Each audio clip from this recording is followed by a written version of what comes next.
கர்த்தருடைய பரிசுத்த நாமத்திற்கு மகிமை உண்டாவதாக. இந்த நாளிலும் உங்களை மறுபடியும் சந்திப்பதிலே நான் கர்த்தருக்குள் மனமகிழ்ச்சி அடைகிறேன். கர்த்தர் தாமே நம் அனைவரையும் அவர் பன்மடங்கு ஆசீர்வதித்து உயர்த்துவாராக. அந்த தேவனுக்கு மகிமை உண்டாகட்டும். அருமையான தேவன் ஜனமே, கடந்த நாளில் உள்ள செய்தியெல்லாம் நீங்கள் கேட்டு அநேக சாட்சிகள் எனக்கு நீங்கள் ஃபோன் மூலமாய் சொன்னீங்க. நான் ஆண்டவருக்கு மகிமை செலுத்தியிருக்கிறேன். ஏன்னால் அவர்தான் எல்லாவற்றையும் செய்கிறவர். நம்முடைய கடமை என்ன? ஜெபிக்க வேண்டியது நம்முடைய கடமை. விடுதலை கொடுக்கிறவர் கர்த்தர். அந்த கர்த்தர் உங்களுக்கு விடுதலை கொடுத்திருக்கிறார், உங்களை ஆசீர்வதித்திருக்கிறார். உங்களுக்கு நன்மையான காரியத்தை செய்தபடினாலே நான் அவருக்கு மகிமையும் கனமும் துதியும் செலுத்துகிறேன். கர்த்தருக்கு ஸ்தோத்திரம். இந்த நாளிலும் கூட தேவ செய்திக்காக காத்து கொண்டு இருக்கிற தேவ பிள்ளையே, கலங்காதிருங்கள். கர்த்தருடைய ஆவியானவர் என்னை மறைத்து உங்களோடு கூட பேசுவார் என்று நான் பரிபூர்ணமாய் நம்புகிறேன். அந்த தேவனுக்கு மகிமை உண்டாவதாக. கர்த்தருக்கு ஸ்தோத்திரம், கர்த்தருக்கு ஸ்தோத்திரம். என்னை கைவிடாதிரும் நாதா,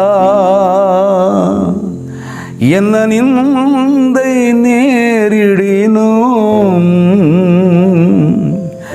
என்னை கைவிடாதிரும் நாதா, என்ன நிந்தை நேரிடினும் உமக்காக யாவும் சகிப்பேன், உமது பலன் ஏந்திடுமே. உமக்காக யாவும் சகிப்பேன், உமது பலன் ஏந்திடுமே. திருப்பாதம் நம்பி வந்தேன், கிருபை நிறை இயேசுவே, தமதன்பை கண்டடைந்தேன் தேவ சமூகத்திலே, தமதன்பை கண்டடைந்தேன் தேவ சமூகத்திலே. நன்றி இயேசு சாமி. என்னை மறைத்து வெளிப்படும் கேட்கிற ஜனங்களை ஆறுதலடைய செய்தருளும் நல்ல பிதாவே. ஆமென், ஆமென், ஆமென்.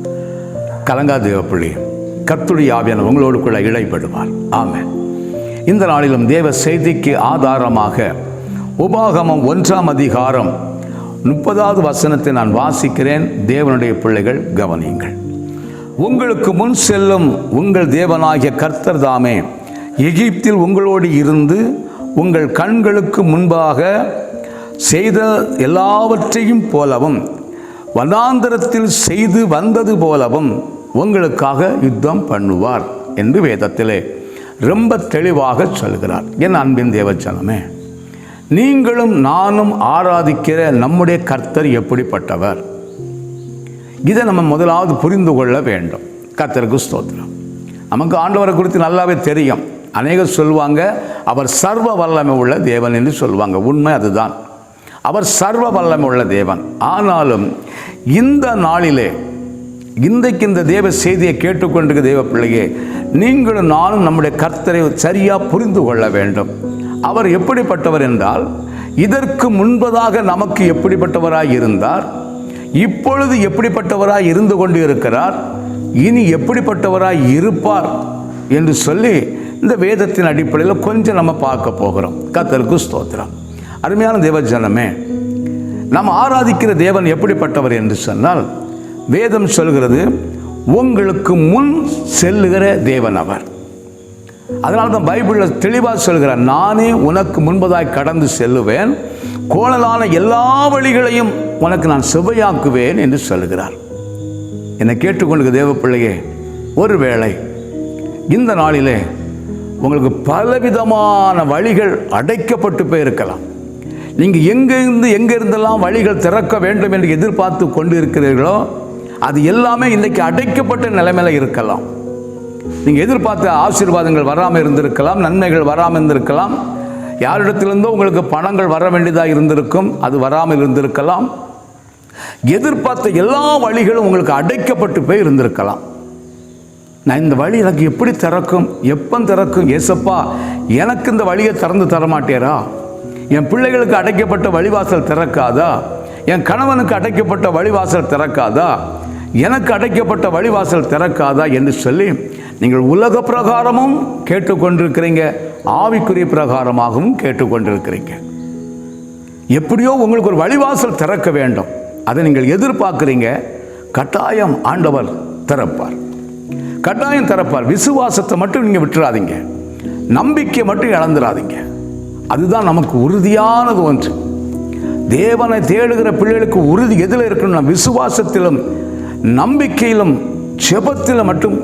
ஒரு நாளும் நீங்கள் தளர்ந்துடாதீங்க, சோர்ந்து போயிடாதீங்க. எழும்பு, நீ இன்னும் ஒரு நம்பிக்கை வை, இன்னும் துணிச்சல ஜெப சமத்தில் ஜெபம் பண்ணு, இன்னும் கர்த்தர் மேல் நம்பிக்கை வை, விசுவாசம் வை. எனக்கு ஆண்டவர் செய்வார், நிச்சயமாகவே நான் எதிர்பார்க்கிறேன். என் கர்த்தர் எனக்கு அடைக்கப்பட்ட எல்லா வழிகளையும் அவர் திறந்து தந்து என்னை ஆசீர்வதிப்பார் என்கிற ஒரு நிச்சயத்தோடு இந்த தேவ செய்தியை நீங்கள் கேட்டுக்கொண்டு இருக்க வேண்டும். கர்த்தருக்கு ஸ்தோத்திரம். அப்படியானால் அடைக்கப்பட்ட வழிவாசலெல்லாம் திறக்கிறவர் யார் இருந்தால் நீங்களும் நானும் ஆராதிக்கிற நம்ம கர்த்தர் தான். அந்த கர்த்தர் தான் சொல்கிறார், நான் உனக்கு முன்னே கடந்து போவேன், நான் உனக்கு முன்னே கடந்து போவேன், கோணலான எல்லா வழிகளையும் நான் செவ்வையாக்குவேன் பாருங்கிறார். கர்த்தருக்கு ஸ்தோத்திரம். அப்படியானால் நாம் ஆராதிக்கிற தேவன் எப்படிப்பட்டவர் தெரியுமா? ஏற்கனவே இதற்கு முன்பதாகவே உங்களுக்கு அநேக வழிகள் அடைக்கப்பட்டு இருந்தது. அப்பொழுதெல்லாம் நீங்கள் தேவ சமூகத்தில் கதறின போது, தேவ சமூகத்தில் அமர்ந்து சொன்ன போது, உங்கள் ஜெபத்தை உங்கள் கண்ணீரை எல்லாம் கேட்ட தேவன் உங்களுக்கு அநேக வழிகளை திறந்து தந்திருந்தார். இல்லை என்று சொல்ல முடியாது. அநேக நன்மைகளை நீங்கள் பெற்றிருந்தீங்க. அநேக வாசல்கள் அடைக்கப்பட்டிருந்த எல்லா வழிவாசலும் திறந்து தந்து உங்களை ஆசீர்வதித்திருக்கிறார். பிரச்சனையில், பாடுகளில், போராட்டம், நிந்தனையில், அவமானங்கள் எல்லாவற்றிலிருந்து உங்களுக்கு விடுதலை தந்திருக்கிறார். அதை நீங்கள் ஒரு நிமிஷம் நினைக்கணும். நான் இப்படிப்பட்ட பிரச்சனையில் இருக்கும்போது, போராட்டத்தில் இருக்கும்போது, என் ஜீவன் உள்ள தேவன் எனக்கு அன்றைக்கு என் ஜெபத்தை கேட்டு எனக்கு பதில் தந்த அதே ஆண்டவர், அன்றைக்கு அடைக்கப்பட்ட எல்லா வழிவாசலும் திறந்து தந்த அதே இயேசு, இன்றைக்கும் எனக்கு இருக்கிற இந்த போராட்டத்தில், இந்த பிரச்சனையில் எல்லா வழிவாசலும் திறக்க அவர் வல்லவராக இருக்கிறார். கட்டாயம் திறந்து தருவார் என்கிற நம்பிக்கை உள்ள ஜெபத்தை நீங்கள் ஏறெடுங்க, என்கிற நம்பிக்கை உள்ள விசுவாச ஜெபத்தை நீங்கள் ஏறெடுத்து பாருங்க. அடைக்கப்பட்ட எல்லா வழிவாசலும் உங்களுக்கு திறக்க போகிறது. அதற்காக நான் கர்த்தருக்கு நன்றி செலுத்துகிறேன். ஏன்னா அவர் இப்படிப்பட்டவரா? நமக்கு முன் செல்கிற தேவன். அவர் நமக்கு முன் செல்கிற தேவன் எல்லா கோணலான வழிகளையும் செவ்வையாக்கிடுவார். எந்தெந்த காரியங்கள் உங்களுக்கு இன்னும் சரியாகவில்லையோ, நீங்கள் எதிர்பார்த்த எந்த நன்மைகள் இன்னும் வரவில்லையோ, அதை எல்லாம் சரி செய்து உங்களுக்கு வர வேண்டிய நன்மைகளை வர செய்கிற தேவன் அவர். உங்களுக்கு முன் செல்கிறவர். கர்த்தருக்கு ஸ்தோத்திரம். இதை விசுவாசிக்கிறோம். நான் ஆராதிக்கிற என் தேவன் எனக்கு முன் செல்வார், எனக்கு கோணலான வழிகளை செவ்வையாக்குவார், என் காரியங்களை எல்லாம் செவ்வையாக்குவார், எனக்கு ஜெயித்த தருவார் என்கிற நம்பிக்கை ஒருவேளை உங்களுக்குள்ள இருக்கலாம், இல்லை என்று சொல்ல முடியாது. ஆனாலும் நாம் செய்ய வேண்டிய ஒரு காரியம் உண்டு. இந்த விசுவாசம் நல்லது, இந்த நம்பிக்கை நல்லது, இந்த எதிர்பார்ப்பு நல்லது. நீங்கள் அப்படி நான் பல நன்மைகளை பெற்று பல இடத்துல நீங்கள் சாட்சியெல்லாம் சொல்லியிருப்பீங்க, நல்லது. ஆனாலும் உங்களுக்குள்ள இன்னொரு காரியம் நடத்த வேண்டும். என்ன தெரியுமா? அவர் சொல்கிறார், நான் உனக்கு முன்னே கடந்து போவேன், நீ என்ன செய்யணும்னா எனக்கு பின்னாடி வரணும். கர்த்தருக்கு ஸ்தோத்திரம். அப்படியான கர்த்தர் காண்பிக்கிற அந்த பாதையில் நம்ம நடக்க பழகணும். அவர் போகிற போக்கில் நம்ம அவருக்கு பின்னாடி கரெக்டாக போகணும். அப்படி போனாதான் நமக்கு முன்னாடி கரடு முரடான பாதைகள் எதுவாக இருந்தாலும் சரி, அதில் நம்முடைய கால்கள் இடறி விழாதபடிக்கு, சோர்ந்து போகாதபடிக்கு, தளர்ந்து போகாதபடி, விழுந்து விடாதபடிக்கு, எந்த விதமான பிரச்சனை நமக்கு வந்துடாதபடி இருக்கணும்னா கர்த்தர் காண்பிக்கிற பாதை, கர்த்தர் போகிற பாதை, அந்த பாதையில் பின்னாடி நம்ம கரெக்டாக போகணும். கர்த்தருக்கு ஸ்தோத்திரம். கர்த்தருக்கு ஸ்தோத்திரம். இன்றைக்கு அநேகர் என்ன நினச்சிட்டு இருக்கேன்னு தெரியுமா? நான் கர்த்தருடைய பிள்ளை தானே, அவர் காண்பிக்கிற பாதையில் தான் நான் கரெக்டாக போய்கிட்டே இருக்கிறேன்னு நம்ம நினச்சிக்கிட்டு இருக்கிறோம்.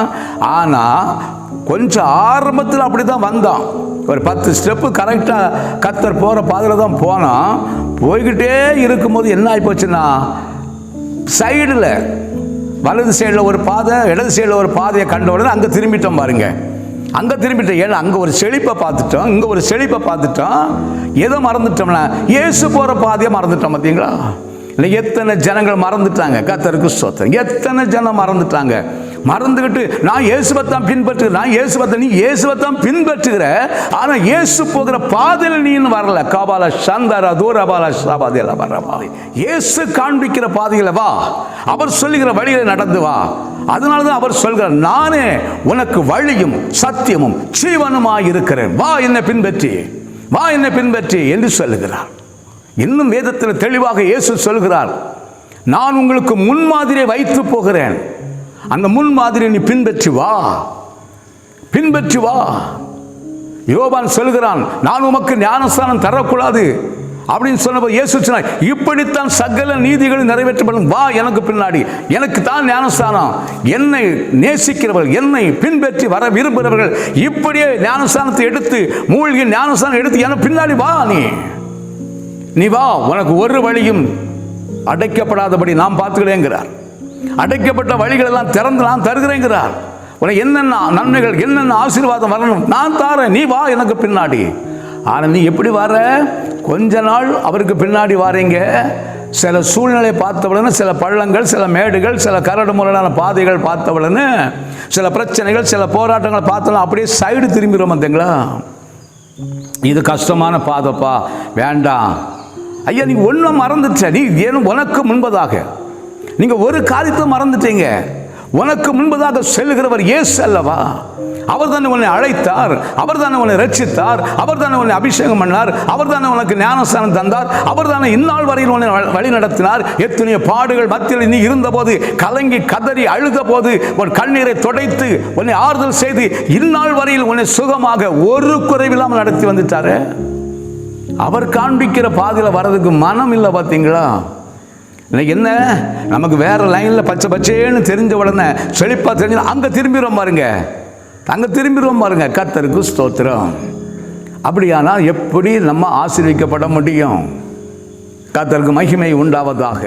வேதம் இன்னும் சொல்லுகிறது, கானா ஒரு கல்யாண வீட்டில் ரசம் குறைபட்டு போச்சு. ஆரம்பத்தில் சந்தோஷமாக தான் ரசத்தை விட்டுட்டு இருந்தாங்க, எல்லாரும் திருப்தியாக சாப்பிட்டுட்டு தான் இருந்தாங்க. இடைப்பட்ட நேரத்தில் ரசம் குறைபட்டு போச்சு.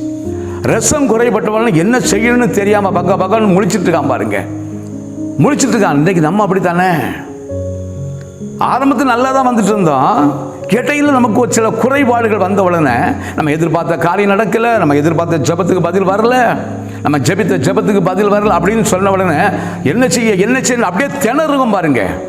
அப்படியே திணறிட்டு அவனை என்ன செய்தான் தெரியுமா? நேர அந்த மரியாள் என்கிற அந்த இயேசுவின் தாயார் அங்கே நிற்கிறாங்க. அங்கே இயேசுவும் நிற்கிறார், இயேசுவும் நிற்கிறார், இயேசுடைய தாயார் நிற்கிறாங்க பாருங்க. இவனை எல்லாம் ஓடியே போகலாம், அந்த இயேசுடைய அம்மாட்டத்தில் ஓடி போகலாம். அம்மா அம்மா, இப்படி பந்தியில் விட வேண்டிய ரசம் குறைஞ்சு போச்சு, ரசம் தீர்ந்து போச்சு, என்ன செய்ய என்ன செய்ய என்ன செய்யணும்னு சொல்லிட்டு இருக்கான் பாருங்க. உடனே அந்த தாயார் சொன்னாங்க, இயேசுவை பார்த்து சொல்றாங்க, அவர் இந்த இயேசு உங்களுக்கு என்ன சொல்லுகிறாரோ அதன்படி நீங்க செய்யுங்க, உங்க குறைவெல்லாம் நிறைவாக்கப்படும்ட்டாங்க. எவ்வளவு தெளிவா இயேசு மூலமா என்ன நடக்குங்கிறத அறிஞ்சுக்கிட்டாங்க. பார்த்தீங்களா? கர்த்தருக்கு ஸ்தோத்திரம். நம்ம இன்னைக்கு எப்படி தெரியுமா இருக்கிறோம்? இது சரியில்லைன்னா அங்கே போயிடுவோம், அங்கே சரியில்லைன்னா அங்கே போயிடுவோம், அது சரியில்லைன்னா இங்கே போயிடுவோம். எல்லாம் ஓடி ஓடி ஓடி ஓடி ஓடி பார்ப்போம், ஒரு இடத்துலையும் சரி ஆகாது. கடைசியில் மறுபடியும் ஏசப்பான்னு வந்து அவருடைய பாதத்தில் வந்து விழுவோம் பாருங்க. அவர் சொல்லுவார், மக்களே, நான் உனக்கு எவ்வளவு சுகமாக நடத்திட்டு வந்தேன், நடத்திட்டு வந்து உனக்கு இவ்வளவு ஆசீர்வாதம் தந்ததுக்கு பிறகும் உனக்கு இன்னும் என் மேலே நம்பிக்கை வரலையா? உனக்கு என் மேலே நம்பிக்கை வரலையா? அந்த சபைக்கு போனால் சரியாயிரும், இந்த சபைக்கு போனால் சரியாயிரும், இங்கே ஊழியக்காரன் போனால் சரியாயிரும், அந்த ஊழியக்காரன் போனால் சரியாயிரும், இப்படி எல்லாரையும் தேடுகிறீங்க, என்னே ஏன் மறந்துட்டியேன்னு கேட்குறேன். என்ன நீ மறந்துட்டியே? நான் காண்பித்த பாதையை நீ மறந்துட்டியே, நான் நடத்தி வந்த எல்லா சூழ்நிலையும் நீ மறந்துட்டியே, மறந்து நீ வா இஷ்டத்துக்கு அங்கே எங்கே இங்கே இங்கேன்னு ஓடிட்டு இருக்கிற. எப்படி நான் உன்னை ஆசீர்வதிப்பேன்? சரி, கொஞ்ச நாள் ஓடு, எவ்வளோ தூரம் ஓட முடியுமோ ஓடுங்கிறார். கர்த்தருக்கு ஸ்தோத்திரம். அப்படியான என்ன என்னை கேட்டுக்கொண்டு தேவச்சனமே, நம்ம வாழ்க்கையில் ஏன் அந்த ஆசீர்வாதம் குறையுது தெரியுமா? நம்ம தான் காரணம். அவர் காரணம் கிடையாது. அவர் நல்லவர். அப்படியான அவர் காண்பித்த பாதைகளே நடக்கிறதுக்கு நம்ம பழகணும். அவர் சொல்கிறார், வா, நான் உன் பாவத்தை மன்னித்து உன் சாபத்தை நீக்கி உன்னை ரட்சித்து உன்னை அபிஷேகம் பண்ணி உனக்கு மூழ்கி ஞானஸ்தானம் தந்து கர்த்தருடைய பிள்ளையாக உன்னை மாற்றும்படியாக என்னுடைய ஆவி ஆத்துமா சரீரத்தில் காணப்படுகிற அந்த சரீரத்தையும் இரத்தத்தையும் உனக்காக நான் தருகிறேன். இதெல்லாம் வாங்கிட்டு நீ என்ன பின்பற்றி வா. அப்படியான ஒரு தேவ பிள்ளைக்கு ஒரு ஆசீர்வாதம் வேணுமா? நம்பிக்கை இருக்கா? உங்களுக்கு எதிர்பார்க்குறீங்களா? இயேசுவை பின்பற்றி வா. இயேசுவை பின்பற்றி வா. அவர் உங்களுக்கு காண்பிச்ச அந்த சபையில் போய் நீங்கள் தேவனை ஆராதனை செய்யுங்க. அவர் எங்கே உங்களை உட்கார வச்சு அந்த தேவனை நோக்கி பார்க்க உதவி செய்யறாரோ அந்த சபையில் போய் உட்காருங்க. அந்த சபை ஆவிக்குரிய சபையில் உட்கார்ந்து தேவனை மகிமைப்படுத்து. தேவனை இரவு மகளுமா தூதி கர்த்தர் உனக்கு வழிவாசலை திறப்பாரு. கர்த்தருக்கு ஸ்தோத்திரம். ஏன் அங்கங்கெல்லாம் ஓடுறீங்க? எதுக்கு ஓடுறீங்க? அப்படியானால் இங்கே வேதம் சொல்கிறது, நாம் ஆராதிக்கிற தேவன் எப்படிப்பட்டவர்னா நமக்கு முன் செல்கிறவர். அவர் காண்பிக்கிறபடி, அவர் காண்பிக்கிற பாதையில், அவர் நடந்து போகிற பாதையில் நாமும் நடக்கிறதுக்கு பழகணும். நடந்து போக பழகணும். எல்லா ஆலோசனையும் அவர்கிட்டயே கேட்கணும். அவரே உங்களுக்கு வழி நடத்துவார். அவரே உங்களுக்கு எல்லா காரியத்தின் சொப்பனத்தின் மூலமாய், தரிசனத்தின் மூலமாய், வேத வசனத்தின் மூலமாய், இந்த மாதிரி செய்திகள் மூலமாய் உங்களோடு பேசிடுவார். அதை புரிந்து நீங்கள் செயல்படுவீர்களானால் உங்களுக்கு இருக்கிற எல்லா கோணலான வழிகளையும் அவர் செவ்வையாக்கிடுவார். கர்த்தருக்கு ஸ்தோத்திரம். இரண்டாவது, அவர் எப்படிப்பட்டவர் என்றால், அந்த கர்த்தர் தாமே எகிப்தில் உங்களோடு இருந்து உங்கள் கண்களுக்கு முன்பதாக செய்த எல்லாவற்றையும் போலவும். அப்படின்னா என்ன? நாம் ஆராதிக்கிற தேவன் எப்படி தெரியுமா? வேதம் சொல்கிறது, எகிப்திய தேசத்திலே, பழைய ஏற்பாட்டிலே எகிப்திய தேசத்திலே அந்த பார்வோன் மன்னனுடைய கையிலே இஸ்ரவேல் ஜனங்கள் அடிமைத்தனமாக இருந்தார்கள். அவர்களுக்கு ஒரு விடுதலை இல்லாமல் இருக்கிறாங்க. மோசே என்கிற தேவ மனுஷனை கொண்டு போய் அங்கே ஒரு விடுதலைக்காக போராடி ஜெபிக்கிறான். போராடி கொண்டே இருக்கிறான். கர்த்தருக்கு ஸ்தோத்திரம். அந்த இடத்துல தான், அந்த எகிப்திய தேசத்தில், அந்த எகிப்திய மன்னன் மத்தியில் கர்த்தர் பலவித அற்புதங்களை செய்கிறார். பலவித அற்புதங்களை செய்கிறார். யாருக்காக? தம்முடைய பிள்ளைகளுக்காக. தம்முடைய பிள்ளைகளை அங்கிருந்து விடுதலை செய்யும்படியாக ஊழியக்காரன் மூலமாக அங்கே பல அற்புதங்களை செய்கிறார். இந்த அற்புதத்தை எல்லாரும் பார்க்குறாங்க. எல்லாரும் பார்க்குறாங்க. என் அன்பின் தேவச்சனமே, உங்களுக்கு தேவன் அற்புதங்களை செய்யலையா? எத்தனை அற்புதத்தை செஞ்சிருப்பார். உங்கள் வாழ்க்கையில் எத்தனை அற்புதத்தை நீங்கள் பெற்றிருப்பீங்க. எத்தனை நன்மை உங்களுக்கு ஆண்டவர் செஞ்சிருப்பார். இதுக்கு முன்னாடி எத்தனையோ அற்புதங்களை நீங்கள் கண்டிருப்பீங்கல்ல, கண்கூட பார்த்துருப்பீங்க. மற்றவங்களுக்கும் தேவன் செய்த அற்புதங்களை பார்த்துருப்பீங்க. உங்கள் வாழ்க்கையில் தேவன் உங்களுக்கு செய்த அற்புதத்தையே நீங்கள் பார்த்துருப்பீங்கல்ல. பார்த்துட்டு நீங்கள் என்ன செய்தீங்க? போய் நிறைய இடத்துல சாட்சி சொன்னீங்கல்ல. நிறைய இடத்துல போய் சாட்சி சொன்னீங்கல்ல. எனக்கு ஆண்டவர் இப்படிப்பட்ட நன்மையை செய்தார், எனக்கு ஆண்டவர் என் பிள்ளைக்கு சுகத்தை கொடுத்தார், திருமணம் ஆகாமல் இருந்துச்சு, நான் ஜெபம் பண்ணேன், ஆண்டவர் திருமண காரியத்தை ஒழுங்கு, என்னென்னலாமோ சாட்சி சொல்கிறீங்கல்ல. இந்த அற்புதத்தை நீங்கள் ஏற்கனவே கண்டவங்க தானே. அப்போ அந்த அற்புதத்தெல்லாம் கண்ட நீங்கள் ஏன் இப்போ சோர்ந்துட்டீங்க? இப்போ எதுக்கு சோர்ந்துட்டீங்க? அன்றைக்கு அந்த அற்புதத்தெல்லாம் செய்து அதே ஆண்டவர் இன்றைக்கும் ஜீவிக்கிறார் அல்லவா. அந்த தேவன் சொல்கிறார், நான் உனக்கு இந்த அற்புதத்தை நான் இப்போ இருக்கிற சூழ்நிலை உனக்கு நான் செய்ய மாட்டேனா? இப்போ நீ எதிர்பார்க்குற நன்மை உனக்கு வராதா? இப்போ உனக்கு நன்மைகள் கிடைக்காதா? நான் உனக்காக நான் யுத்தம் பண்ண மாட்டேனா? நான் உனக்காக பேச மாட்டேனா? உனக்காக நான் ஒரு அற்புதத்தை செய்ய மாட்டேனா? நான் உனக்காக நன்மையை செய்ய மாட்டேனா என்று கேட்கிறார். ஏன் நமக்கு செய்ய மாட்டேங்கிறார்? எதனால செய்ய மாட்டேங்கிறார்? ஏன் நம்ம ஜெபித்த ஜெபத்துக்கு நம்ம எதிர்பார்த்த நன்மைகள் ஏன் இன்னும் வரல அப்படின்னு சொன்னா, நம்ம இன்னும் அவர் போற பாதையில் வரல. கர்த்தருக்கு ஸ்தோத்திரம்.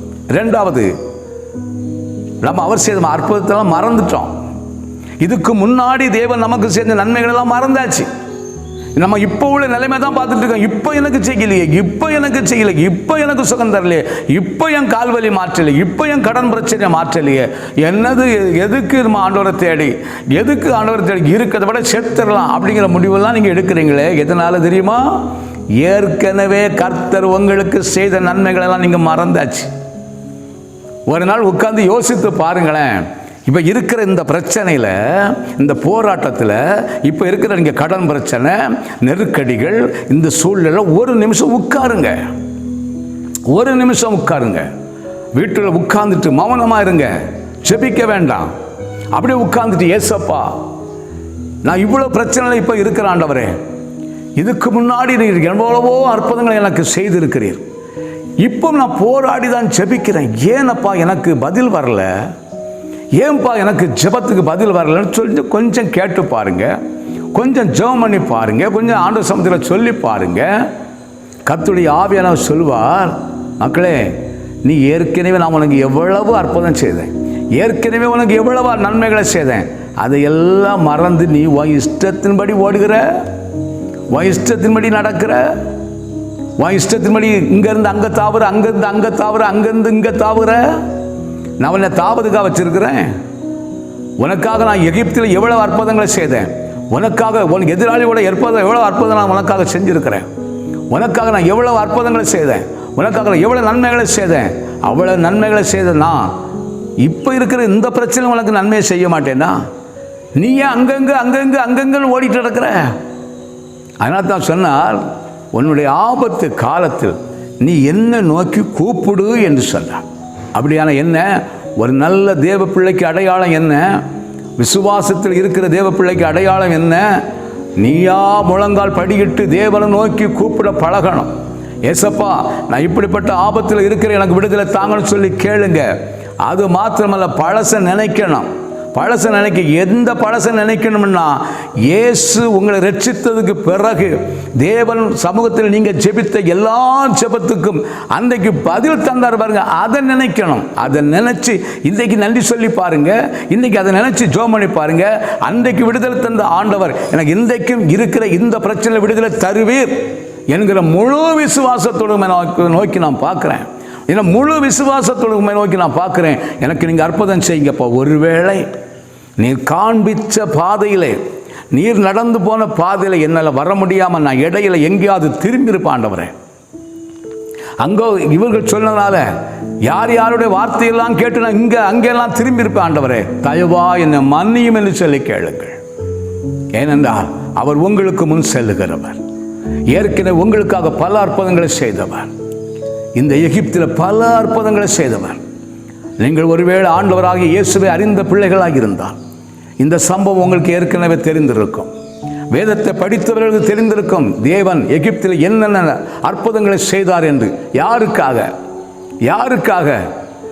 இந்த இஸ்ரவேல் ஜனங்களுக்காகத்தான். அப்படியானால் உங்களுக்காக எவ்வளவு அற்புதத்தை செய்த ஆண்டவர் இன்றைக்கும் அற்புதம் செய்ய வல்லவராக இருக்கிறார். இன்றைக்கு நீங்கள் எதிர்பார்த்த காரியங்களை செய்ய வல்லவராக இருக்கிறார். செய்ய வேண்டிய ஒரே ஒரு காரியம் என்ன? நீங்களும் நானும் செய்ய வேண்டிய ஒரே ஒரு காரியம் என்ன? அவர் என்ன சொல்கிறாரோ அதன்படி செய்யவும், அவர் காண்பிக்கிற வழியிலே நடந்து போகவும் நீங்களும் நானும் தயாராக இருந்தால் தான் அந்த அற்புதத்தை எதிர்பார்க்க முடியும். கர்த்தருக்கு ஸ்தோத்திரம். அது இல்லாமல் எவ்வளவுதான் ஜெபம் பண்ணிட்டு நீங்கள் தாறுமாறாக நடந்துட்டு இருப்பீங்க. அது இல்லாமல் உங்கள் இஷ்டத்துக்கு ஒரு லைனில் போவீங்க. யாரோ ஒரு வருஷம் இங்கே நல்லா இருக்கும் வாம்பாங்க, அதில் அங்கே போவீங்க. அங்கே ஒரு வருஷம் இருந்துக்கிட்டு சரி வரலம்பாங்க. சரி இங்கே போவோம், அங்கே நல்லா இருக்கும்பாங்க. இப்படி நீ அங்கேயும் அங்கேயும் மாட்டு வேதம் தெளிவாக சொல்கிறது. நீ அங்கேயும் இங்கேயுமா போனேன்னு சொன்னால் உன் நிலைமை பரிதாபமான ஒரு நிலைமையாக தான் மாறும். கர்த்தருக்கு ஸ்தோத்திரம். உங்கள் நிலைமை பரிதாபிக்கப்பட்ட ஒரு நிலைமையாக தான் மாறும் தேவ பிள்ளை. ஏன்னா நீங்கள் உலக மனுஷனுடைய யாருடைய வார்த்தையெல்லாமோ நீங்கள் கேட்டு ஓடுறீங்க. ஆனால் தேவன் சொல்கிற வார்த்தைக்கு மட்டும்தானே நீங்கள் செவி கொடுக்க மாட்டேங்கிறீங்க. தேவன் சொல்கிற வார்த்தைக்கு மட்டும்தானே கீழ்ப்படிய மாட்டேங்கிறீங்க. நீங்கள் எப்படி நடக்கிறீங்க? 2 வள்ளத்தில் காலை வச்சு ஓடிட்டு இருக்கிறீங்க.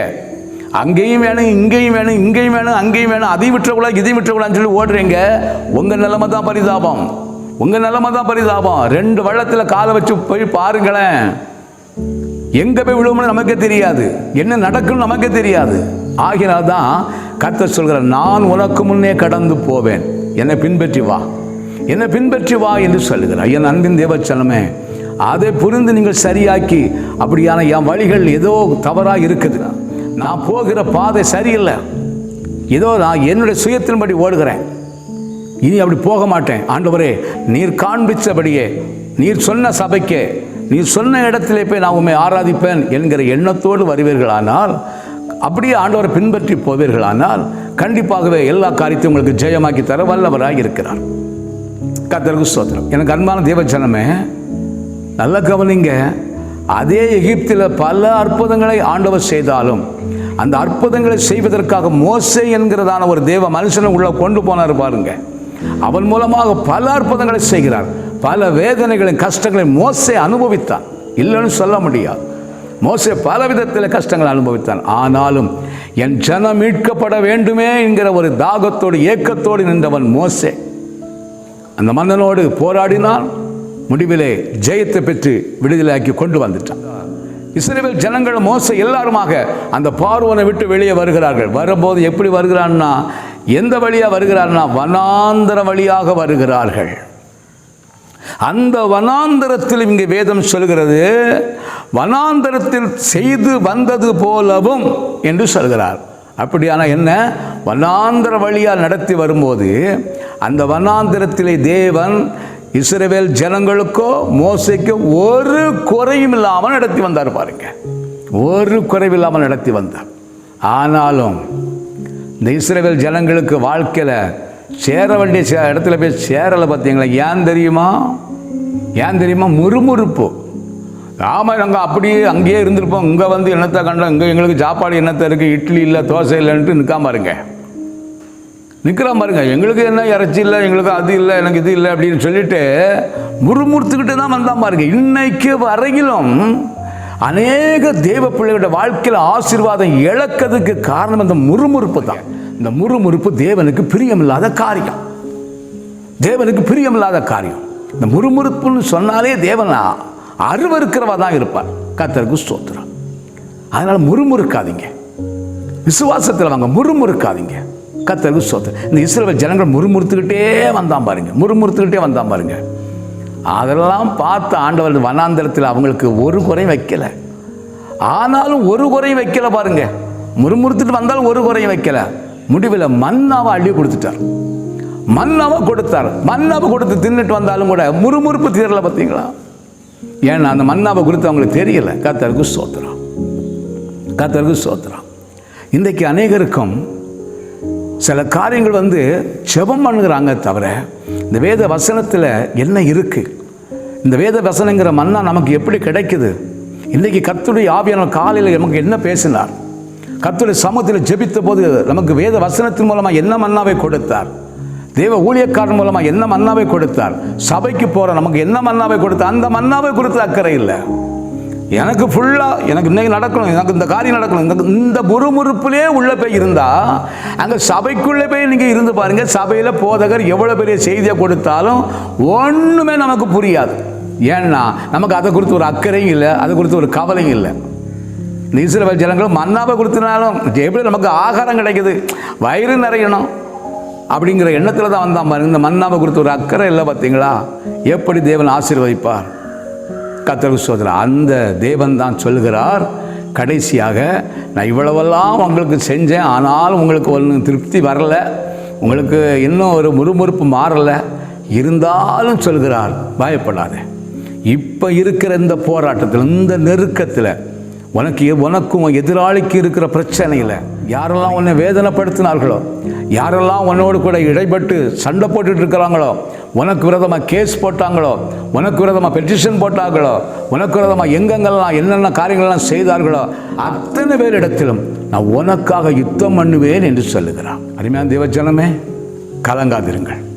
இப்படியெல்லாம் ஆண்டவர் நன்மை செய்த பிறகு நம்முடைய முறுமுறுப்பு மாறல. பார்த்தீங்களா? கர்த்தர் சொல்கிறார், பயப்படாத.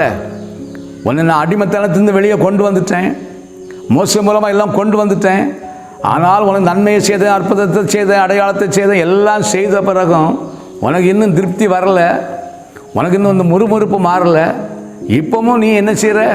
எதிராளி உன்னோடு கூட சண்டை போடுறான், பெட்டிஷன் கொடுக்குறான், யார்கிட்டலாம் என்னெல்லாமோ சொல்லி உனக்கு விரோதமாக எழும்புறான். பயப்படாத. ஆனாலும் உன் கண்ணீரை நான் பார்த்துட்டு தான் இருக்கிறேன். நீ எவ்வளோ தான் முறுமுறுத்தாலும் உன் கண்ணீரை நான் பார்க்குறேன். ஏன்னா நான் உன்னை அழைச்சிட்டேன் பார்த்தியா, நான் உன்னை வேறுபடுத்திட்டேன் பார்த்தியா, நான் உன்னை வழி நடத்தி வந்துட்டோம்ல. அதனால் இப்பவும் சொல்கிறார், உனக்காக நான் யுத்தம் பண்ணுவேங்கிறார்.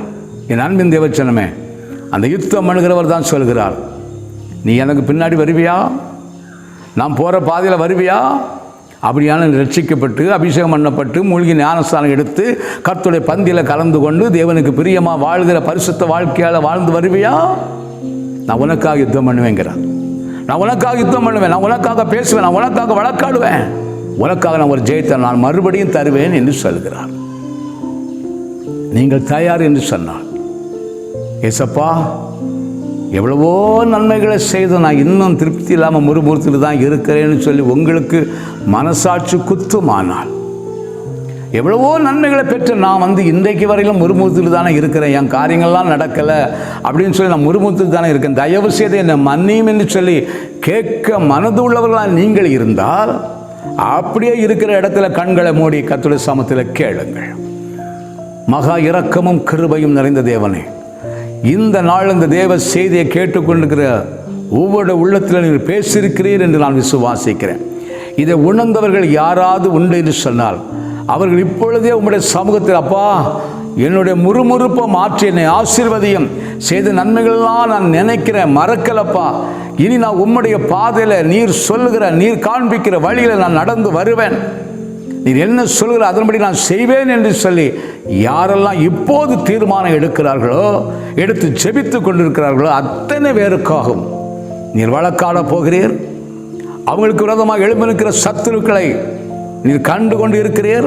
அவர்களோடு வழக்காட போகிறீர், யுத்தம் பண்ண போகிறீர், பேச போகிறீர். இந்த யுத்தத்திலே நீர் ஜெயித்து என் ஜனத்துக்கு விடுதலை கொடுக்கப்படுவதற்காக நன்றி. எல்லா துதிகான மகிமையும் கர்த்தர் ஒருவருக்கு உண்டாகட்டும். இயேசுவின் நாமத்தில் பிதாவே, ஆமென், ஆமென், ஆமென். கலங்கா தேவ பிள்ளை, உங்களுக்கு ஒரு ஜெயம் வரும். ஆமென்.